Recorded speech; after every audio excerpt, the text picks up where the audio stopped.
And Dangerwood has got us over the line again, matey. What a win by the Cats. 2-point victors in the end. Amazing game. Spectacle for the game. Cats by 2 points at Simonds Stadium. Crazy atmosphere. I can barely talk. It was a very fiery, crazy game. Still pumped, mate. Yeah, the adrenaline's just pumping, mate. So, good win. It wasn't an amazing game. It has to be said from us, from a structural and the way we moved the ball kind of way. But got the chocolates, and you'd rather go home saying, oh, gee, we're lucky, and gee, we were good enough to get a win on the board. You'd rather that than the sour taste of defeat. And Port Adelaide are a very good side. How'd you see it? For sure, mate. And good to be back on the cam. A few podcasts of late. We're good to be on the cam. Back. So, yeah, you're right. I thought early we certainly had good control of the game, and I felt really comfortable. Just that feel of the game. I felt we were on top, creating plenty of chances and dominating forward 50s. And I think Port are dominant in that area. They averaged 17 more inside 50s in their opposition, and we really dominated that stat. So I felt positive. That was a really positive start to the game, but we just kicked so badly. So, some poor misses, which, it's not all down to that, but we certainly could have had a bit more of a distance on them than we did. And I felt as the game went on, Port were able to close us up, shut us down, slow our ball movement, and really clog up the corridor. I thought they did that really well, and they did a real disciplined performance to come down here.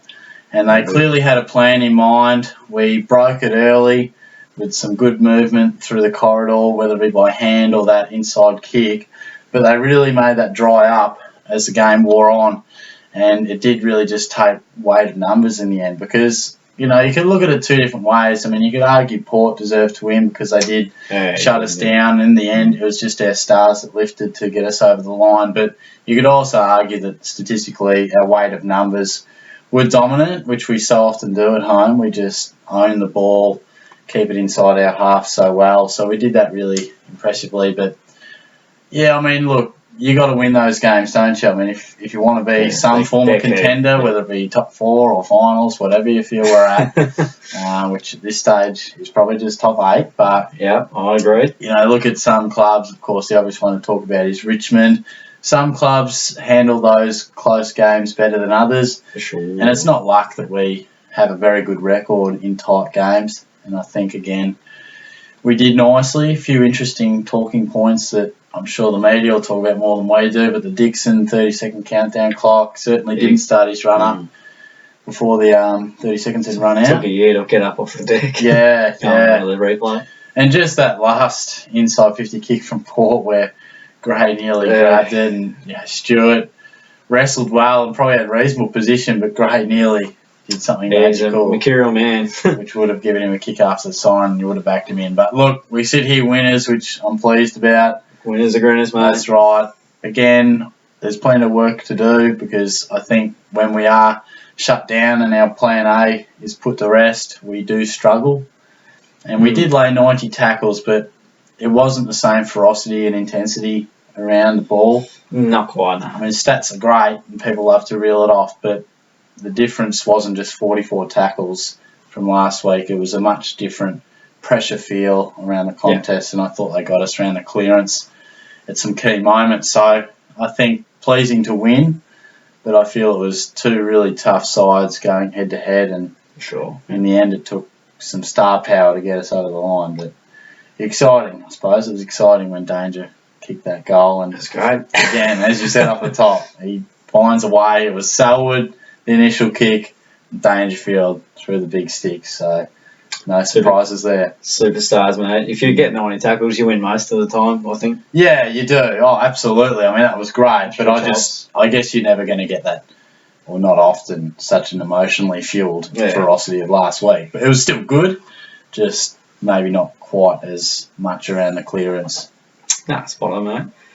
Very high energy sort of press game. It was... Yeah, so crazy. It was frustrating early on. We were just watching on, just thinking, gee whiz, you just hope this doesn't come back to bite us. We were on top of Port for probably 2.5 quarters until they they came back into the contest and really sort of outworked us. They blocked our corridor runners, I think you alluded to, mate, which once we can't get our corridor and running game going, we tend to kick long down the line on the wings, which is probably not really our go. Can't really get much movement there because then Port Adelaide set up behind the play with extra numbers, and then you end up kicking a long high kick to an outnumbered situation. And they were fantastic, Port Adelaide, especially defensively. We didn't really look dangerous for most of the game in our forward 50, yet every time I went inside 50 for Port Adelaide, it hit the deck, and you're like, gee whiz. It was scary watching on, and it was just stark contrast of how open their forward line was compared to how we sort of moved the ball and brought it in. Even when we did bring it in reasonably quickly, it, again, just looked cluttered, not in sync with each other. And a lot of that stemmed from not winning the centre clearances. That was probably sort of an area we normally strive ourselves to do pretty well in. And we just weren't quite there tonight. I think that speaks a lot about Ryder and how good of a ruckman he is, and maybe how, I wouldn't say bad of a ruckman Smith is, but just the different class. And really, I think we need to be dominating the centre clearances to be playing well. But again, I'm happy to win if we're not. I wouldn't want us to be relying on smashing sides in the middle, because if we don't on certain occasions, you almost wouldn't want to write yourself out just because you're not winning it right at the coalface first thing. But certainly any team, they're going to play better if they're getting it out of the centre, and Port Adelaide just got a lot of looks. There was many times where it'd be inside our 50, stoppage, and there'd be a loose side that was unchecked, and then they cleared it out quite easily a lot of the times. But look, our play and intensity early was really good, and happy with the way we went about that. Really, tonight was just about class and finishing off. Saw Robbie Gray have a couple of shots, and he was never going to miss. He's a magician, Robbie.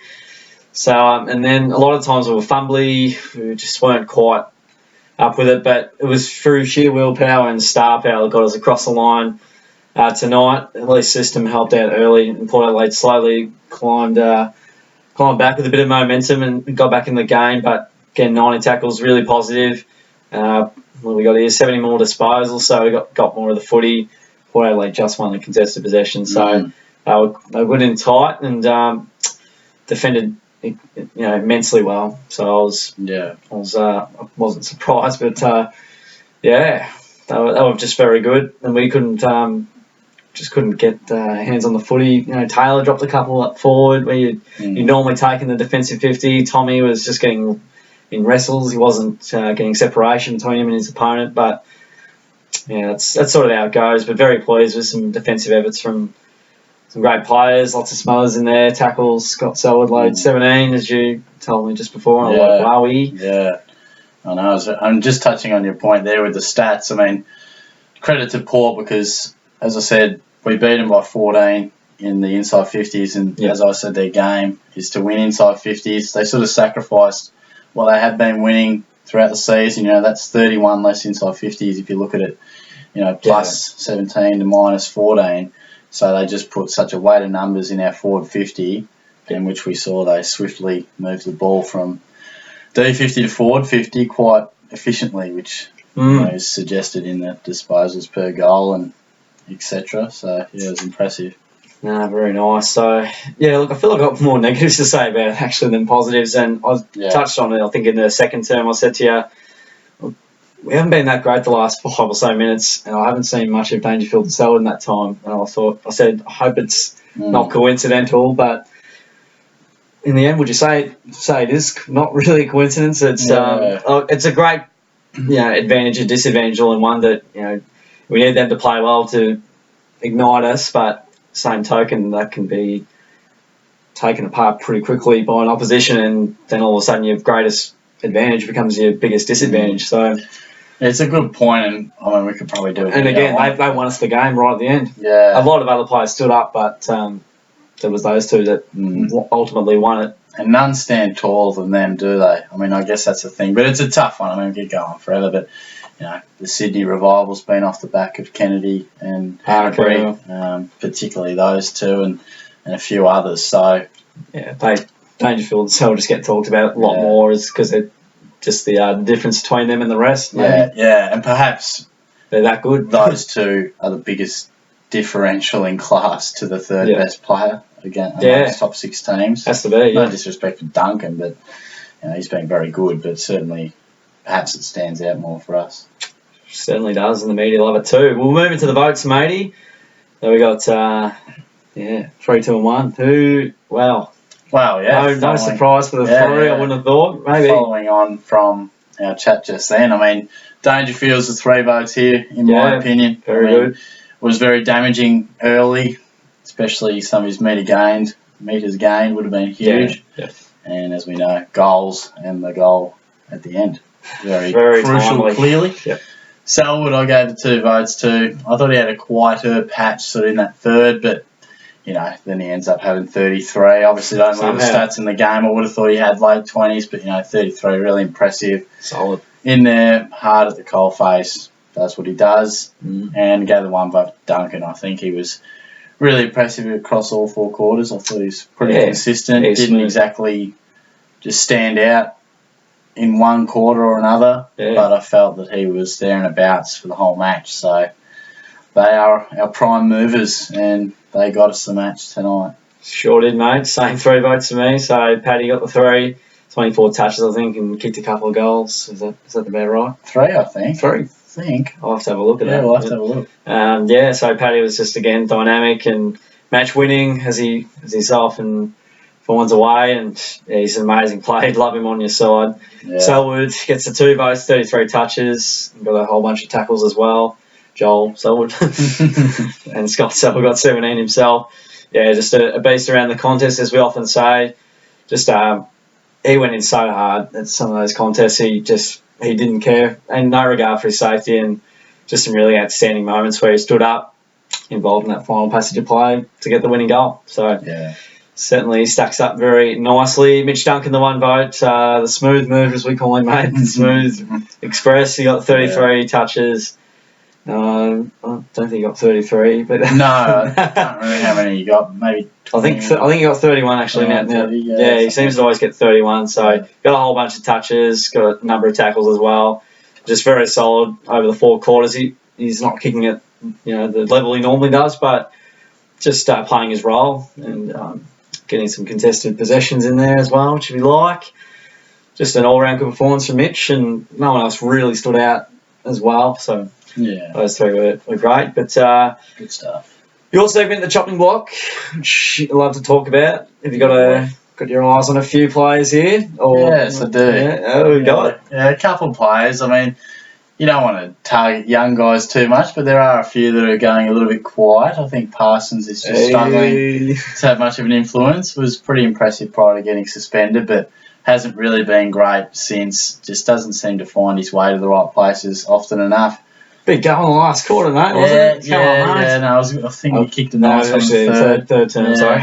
But it was good, and I was glad he took his opportunity, but he needed a bit more than, I think it was 9-something possessions, so... Yeah, he gets a bit lost, or you don't see him much. Yeah, he does. Unfortunately, so far. Yeah, he certainly does, and look, I mean, Kunika, I thought, started well. You're not going to drop him, but obviously he showed some dash at times, and hopefully I like his game. Hopefully he can build from that. Yeah. I think my main talking point, a few guys were a little quieter. You'd love to see Blitzarves work into it more consistently, but he did tackle quite hard, and I think Views played a reasonable role. And I think probably Murdoch was okay. College, hasn't he? Would you put him up? Yeah. I mean, I guess probably he did a reasonable role, but probably needs to back himself in the air a little bit more. Yeah, get away from these punches, mate. Just take them with the big jukes. Just maybe just a little bit shaky sometimes, but I think they'll persist with it. It's probably him or Thurlow, but I suppose. Yeah. One of the main things I want to talk about, and we've discussed it, is the forward line setup, and Menzel seems to be struggling at the moment. Yeah. We've made a comment the last 2 weeks that movement-wise he seems to be struggling a bit. Are we just making excuses for an out-of-form Dan Menzel? I'm not sure. But if he's rested, is he really looking forward to the bye? I'm not sure. Yeah, I'd nearly rest him. We know that knee soreness is always going to be a problem for him, and at the moment he's just not setting the world on fire. Yeah. And when he struggles and Hawkins plays good without being great, if they're both just going along okay, then Taylor just becomes an enormous liability. Yeah, for sure. I think Taylor forward, when Menzel and Hawkins are playing well, everyone's like, oh, Taylor's a great move forward, allows these guys to play. I don't think it's as simple as that. And it was great. We pumped Taylor's tyres up last week. It was fantastic that he did some nice chase down tackles, but largely he did just lead up well and was the recipient of some good play and was in good positions. Credit to him, but it wasn't as if he conducted the forward 50 in a manner of a key forward with forward line craft or anything like that. It wasn't Jonathan Brown, mate. No. It's a nice 5 goals. That's right. That's right. And I just wonder if we'll look back on that game in a month or so and go, gee, he's only had one good game in the forward line. So hope not. I just really am concerned that our forward line looked really impotent at times. I think Menzel was looking dangerous. And you lack of small forwards. No one got on the deck all night except for that last bit of play I felt. Yeah, so I don't think we're going to go chopping anyone big time. I mean, Parsons might get edged out or something like that. And, of course, Lonergan needs to find a way back, and Kolodjasny might be the man, as you said. So there's no one absolutely saying they must go. But that forward line set up, Taylor went off concussed, so maybe he'll have a week out anyway. Yeah. But I just do feel that if you just have a day where they're all struggling, it just concerns me. I just feel that he's a bit of a liability more often than not. So I don't think last week's performance should paper over the crack that seems to be that he isn't a forward, as we've said most of the year. So. We'll see. I hope he can get on the end of a few, but when he's poor, he's real poor. So doesn't get to the right 7 touches says a lot. Yeah. Whatever he got. So but hope you're listening, Scotty. Yeah, it's an interesting conversation because it is intriguing to see how they assess it. But I'll throw to you for next week, mate, which is another huge game. And I'll be looking forward to coming along again and lining up alongside you in the stands. But Friday night, isn't it? Adelaide, Friday night. Massive game. 3 weeks in a row. Yeah. Can't believe it. Yes, very exciting. I got the Crows, Simonds Stadium, under the lights, Friday nights. We've done all right against the Crows lately. I think the last time we lost to them was 2013. I love a bit of history. And thanks, Bruce. Thank you. Thanks, Dennis. Look, we've had the Crows measure of late, which has been really positive. 2013, Adelaide Oval, Amy Stadium back then. They got us when we were 5 goals up, so there you go. Taylor missed a shot there too, didn't he? Him and Jimmy both missed. They both went to the snapperoos and in the wind, so there was a good shot, was it not? I don't know. Not in the end. Anyway, we've had their measure of late. Considering the setup we have, we often bring their forwards out so they don't get those easy ones behind the back. Out the back where they get so many goals from 10, 15 metres out because of the work in the midfield and how they position their forward lines and sort of outstretch and outrun defences from their intense pressure. So that they certainly will be very tough and very challenging. I feel pretty confident going in though against the Crows. I know they're one of the best sides in the comp, but we're one side that's had the wood over them, I suppose. Be a very tough game, and Donny Pike, probably doesn't like us too much. No, we sort of unsettled them a little bit in our pressure the last few times against them. Our pressure against the Crows at Adelaide over last year was unbelievable, and we kicked like 13-20. Yeah, that's right. Where we nearly kicked ourselves out of that one, but got the chocolates there. I think we won and lost in the midfield, mate, as it is every week. It'll be about the pressure we apply, how good we are out of the centre clearance. Does our forward line have the cohesion and the functionality to get the job done? We'll wait and find out.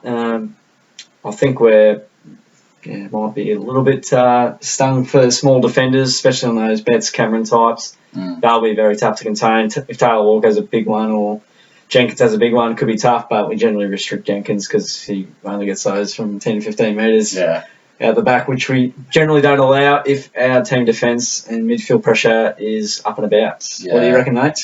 Yeah, certainly more of a concern about those small guys, that's for sure. I'm pretty confident with our tall defenders, but I'll be sending Scotty Selwood straight to Rory Sloane's pocket, I think, just to make sure he lays another 17 tackles and hopefully most of them on Rory, because they're not much without him. Absolutely, I think, like we talk about with Dangerfield and Selwood, he is exactly theirs. Yeah. So you chop him out of the equation, it goes a long way. But as you say, they are a team sort of two quality teams like the Crows and the Dogs we've had pretty good records over of late, but they've been good teams.